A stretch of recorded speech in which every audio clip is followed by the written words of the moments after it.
Today we're talking about torsion springs. This is a galvanized spring. It's a cold rolled steel spring with galvanized coating. You're gonna find this spring on a lot of the budget insulation doors. When we run service calls or we go to repair doors, we generally find this particular spring in this condition here. This is a galvanized spring that over time has rusted and create points in which friction builds in between the coils, causing the spring to snap. Over here we have two different springs that Precision Door carries. This is an E-coated, hot oil tempered, hot rolled spring. What that means is the steel was rolled when it was at a higher temperature and pushes out any air that would be in the steel coil itself. It's electronically coated to reduce rust. This spring is one of our service springs that we use to replace torsion springs that break.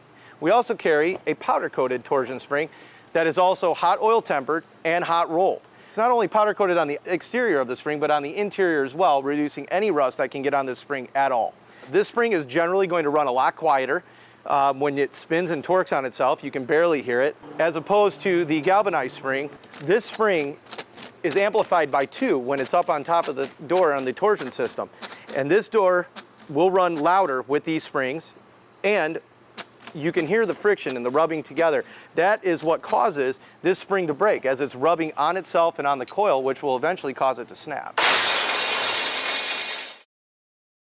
These two springs right here might be a little bit more up front, but the long run, these springs are going to last almost double the length of a galvanized spring, and they'll hold the tension for just as long. These springs generally will hold the weight of the door for 95% of their life, versus a galvanized spring will lose its tension within the first 2 years and become only about 40 to 50% useful.